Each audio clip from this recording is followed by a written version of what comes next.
All right, let's jump right into this explainer. We're looking at a deeply fascinating 3,000-year-old information science problem.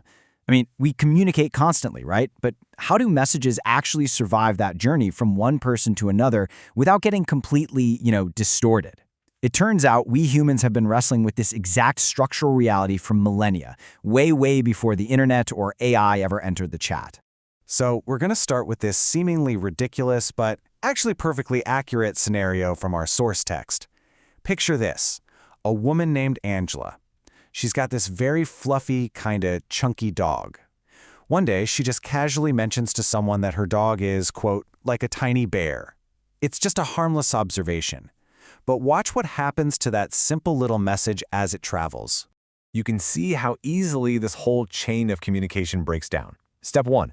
Angela makes a harmless analogy. Step 2. Someone else repeats it, but crucially, they drop the word like, literally turning it into a statement of fact. Step 3. Another person hears that and falsely attributes it right back to Angela, claiming she said she owns an actual bear. And finally, Step 4, the whole thing escalates until animal control literally shows up at Angela's house to raid an imaginary bear sanctuary. Seriously, the dog hasn't changed, original sentence didn't change, but the message? Completely derailed. Now, as wild as that is, this funny misunderstanding is actually a foundational concept in communication theory. It really highlights the fact that the message someone receives is almost never automatically identical to the message that was originally sent. We like to think of communication as passing a sealed envelope back and forth, right? But actually, scratch that. It's a lot more like a massive game of telephone.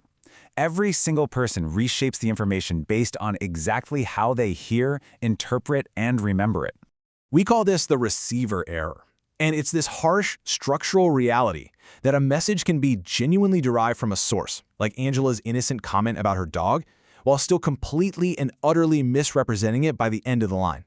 A person can honestly remember the distorted version, for sure, but their sincerity doesn't magically make that false attribution true. And this isn't just about people making silly mistakes. What we're looking at here is a rigorously studied, complex architecture. By mapping the journey from source to receiver, we can track the whole shebang, exactly what was said, what was changed, and where it all went wrong. It breaks down the entire process of tracking provenance, maintaining truth, and building in those crucial correction loops to fix inevitable distortions. So, to actually solve this, we have to fundamentally separate a quotation from an interpretation. A quotation is the actual historical trace, the exact words that were spoken or written. An interpretation, on the flip side, is what the receiver mistakenly thinks the original speaker meant. If we just dump quotes, paraphrases, interpretations, and inferences all into one big bucket, well, we end up with imaginary bears in the living room. Let's take a look at how this builds historically, because for a long time, humans had to solve this without any technology at all. Think about ancient oral cultures. Imagine having to preserve a massive amount of crucial information without any external storage. No books, no hard drives, not even a sticky note. When the speaker is gone, the message literally disappears, unless the receivers become transmitters themselves. To stop the fluffy dog problem from ruining their history, ancient societies essentially engineered primitive error correction using these highly redundant social acts. We're talking rhythm, memorable formulas, rituals, communal repetition. If an entire community knows the rhythmic formula of a story, a single person making a mistake is immediately corrected by the group. The story doesn't depend on just one fragile human memory. It's distributed and protected by those collective constraints. Then writing was invented, and this was humanity's massive technological upgrade for preserving a trace. Finally, a message could sit still and survive long after the original speaker had passed away. But while writing solved the problem of the vanishing message, it accidentally created a brand new, incredibly complex problem. Our source beautifully highlights Plato's ancient critique of this exact issue. Over 2,000 years ago, in the Phaedrus, Plato pointed out that writing acts smart until you ask it a question. A written text presents the exact same face to every single reader. It's silent. It absolutely cannot answer back, defend itself, or correct you when you misunderstand it. The trace survives, sure, but the source is hopelessly absent. The heavy burden of this absent source is captured perfectly right here in a 1919 letter from Constance Garnett. She was a hugely prolific translator of Russian literature. She describes this brutal, almost hopeless compromise of bridging two entirely different languages without the original author sitting there to ask for clarification. When the source cannot answer, The receiver, the translator in this case, has to carry the entire weight of interpretation on their shoulders. Now, because the stakes were incredibly high for religious communities, we're dealing with concepts of ultimate truth, law, and salvation here, they absolutely could not afford a game of telephone. They had to build the most sophisticated error correction systems in human history to protect their absent sources, just to ensure that their core message survived centuries of human interpretation. Take a look at this incredible cross-faith comparison to see how they managed it. Judaism preserved not just the final rules, but the actual arguments and disputes in the Talmud, keeping the whole interpretive history visible. Islam built literal dependency tracking through Isnad, these meticulous chains of transmission tracing exactly who heard what from whom.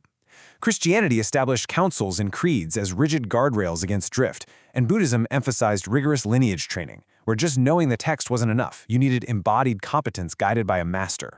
This creates a really deep tension between verbatim identity, meaning just copying the exact words, and relational fidelity, which means actually preserving the true meaning of the source. Because, as we've seen, you can repeat words perfectly, absolutely verbatim, but completely strip them of their original context, which just results in a perfectly preserved misunderstanding. For example, when early Christianity faced widespread disagreements, the Council of Nicaea didn't just repeat older words. To protect the core relational meaning of their absent source, they introduced entirely new terms, like begotten, not made. These new phrases acted as linguistic guardrails. They were explicitly designed to stop new interpretations from distorting the inherited message. It really proves that sometimes you actually need new words to protect the old meaning. Fast forward a bit, and the printing press completely changed the game yet again. The press solved the problem of manual copying errors. No more tired scribes dropping words or changing spellings, right? But it introduced a terrifying new scale of transmission. We suddenly entered an era where replication became incredibly, dangerously easy. And here lies the terrifying paradox of the printing press. It gave us amazing replication fidelity. We could perfectly copy a page thousands of times, but that was separated completely from source fidelity. Think about it for a second. A total lie, a forged document, or a false attribution could now be printed perfectly, identically, and distributed to the masses. The machine preserved the error just as efficiently as it preserved the truth. Which brings us right up to today, facing the exact same structural challenge, but supercharged by AI and the internet. I want to leave you with this provocative thought. In our modern, hyper-connected information ecosystem, does perfectly reproducing an unverified rumor a million times across social media actually make it true? Or are we all just watching the fluffy dog turn into a bear at light speed? Thank you so much for joining me on this explainer. Keep questioning your sources, and I'll catch you next time.